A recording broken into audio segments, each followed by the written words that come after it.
Well, Todd Lyons, you are the acting ICE director, and you've got a big job, big task right now. But I want to start by asking you about something that happened. California Governor Gavin Newsom signed into law a ban on law enforcement officers wearing face coverings when they are out conducting official business in the state of California.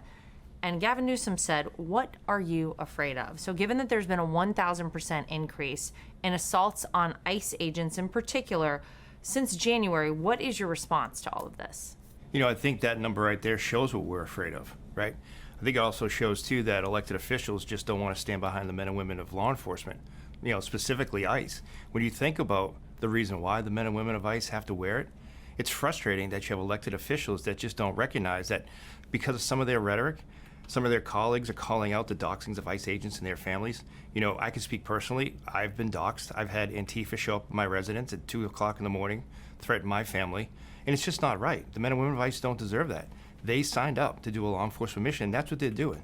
They're making America safe again. I'd just say to Governor Newsom, we're going to keep enforcing law in California like we've always done. Well, we continue to see lawmakers and political leaders seeming to work against ICE, seeming to work against a lot of law enforcement, including 11 who were recently arrested in New York City. So what do you say to those leaders out there who are continuing to cast ICE in this light as though you guys are the bad guys? Right. Meanwhile, you're actually trying to enforce the law and get real criminals off the streets. You know, I wish those city officials and elected officials would go ahead and actually take the time and educate themselves on who we're actually out there arresting. You can go to any one of our social media pages and see the worst of the worst that we're getting every day. And we're transparent about it. We want the public to know exactly who we're getting. You know, and those city officials in New York who had that stunt, who tried to get into our offices, who are they trying to get in to see, right? We had TDA gang members, MS-13 member in there.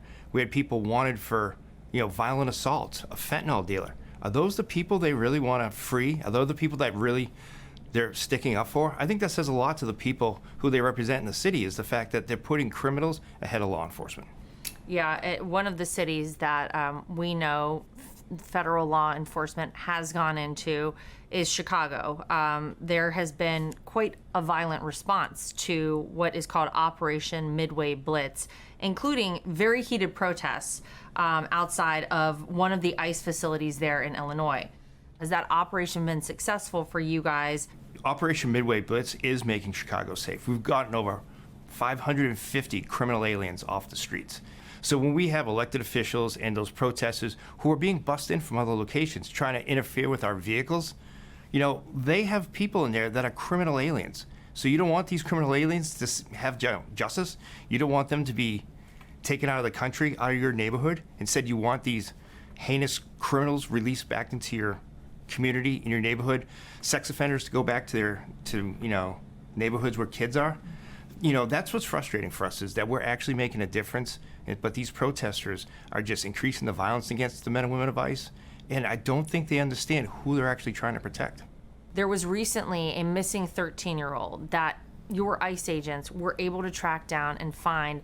She had been kidnapped by 2 illegal immigrants from Venezuela. This is a horrific situation, but I think it actually got worse from what your agents found. We did. You know, the best thing about that, we were able to rescue that poor young girl, but we also found a 15-year-old girl that was in the basement as well.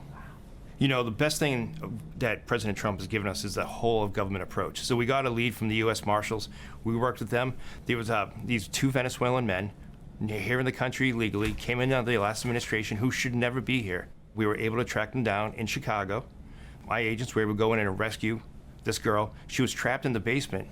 So when you think about that, when you have all the stuff that's said about what ICE agents do every day, you know, comparing us to Gestapos and Nazis, when you actually think of the victims that we're saving every day, in this case, just highlights it.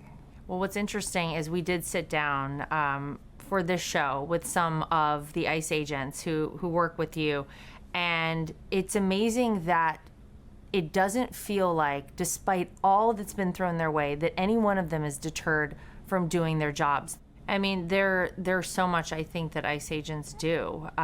These unaccompanied minors, like we're talking about right now, is part of who you guys are out there working for. You're out there to get the bad guys off the streets, but you're also doing that sort of a job. What's something that might surprise people to learn about your agency? I think one thing is that, like you said, the unaccompanied minors, we're so focused on finding the more than 300,000 children that came into this country and were given us sponsors that we don't even know who these sponsors are, right? So when you hear about people, ICE agents are separating families, or ICE agents are going to a school, no, the ICE agents, the men and women of Homeland Security investigations, are going to the last lead they had. They're trying to find this child, trying to make sure it's not a victim of human trafficking or sex trafficking, that we actually care about these children.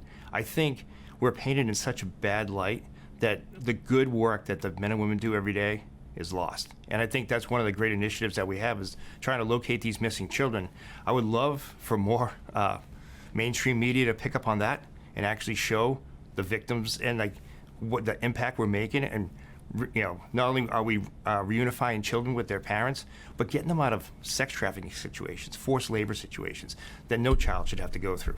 You recently announced that 2 million illegal immigrants have been removed or self-deported since January 20th of this year. That's absolutely incredible. What an undertaking. Did you ever imagine that you would get here in September and be able to say 2 million out? No, and I knew the men and women were confident to meet our goal, but just the fact that I didn't realize that people actually listen to the president's message, that if you want to live the American dream, if you leave now, you have the chance to come back and do it the right way. And I think so many people see that. And I think the other thing too is people actually know we're serious now. A lot of the times before in the past administrations, we always said we were out there getting the bad guy, or we're going to increase deportations and arrests. No, they're actually seeing us out there doing our law enforcement mission. So I definitely think the opportunity for them to come back and live the American dream is one key to it. But I also think they know that, under President Trump, we're serious about getting criminally illegal aliens off the street. So ICE is currently looking to hire more than 10,000 new agents and lawyers because the demand is growing. This is a very important job. It's expanding.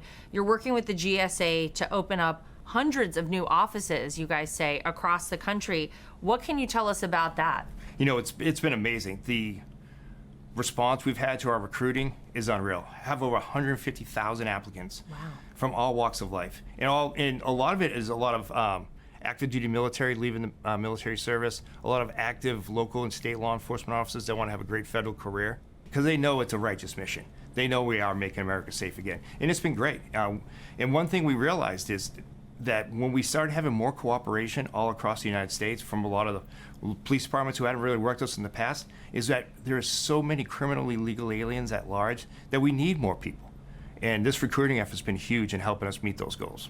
So what will a job well done look like to Director Todd Lyons? When do you actually take a moment, and when can you exhale and say, we've actually accomplished a big goal? Do you have an idea in mind? For me, I would just really like to have ICE have the recognition that we're making the impact in the communities.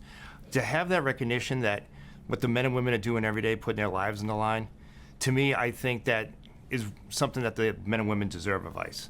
For me to sit back and look that every officer and agent got home safe every night, that we made a difference, that we got a lot of these federal search warrants completed on a lot of these businesses that have been exploiting human labor and trafficking. I think at the end of the day, that's really important to me, is that the men and women of ICE know that they're wanted, right? That they're doing a great job, and that, the American public sees that we're making a difference. Well, Director Todd Lyons, you guys are working hard. You're doing an amazing job. And there really are so many of us out there who are very appreciative of the job you do. So thank you for everything. Oh, thank you so much for letting me brag on the men and women of ICE, because they're great. Hey, Sean Hannity here. Hey, click here to subscribe to Fox News YouTube page and catch our hottest interviews and most compelling analysis. You will not get it anywhere else.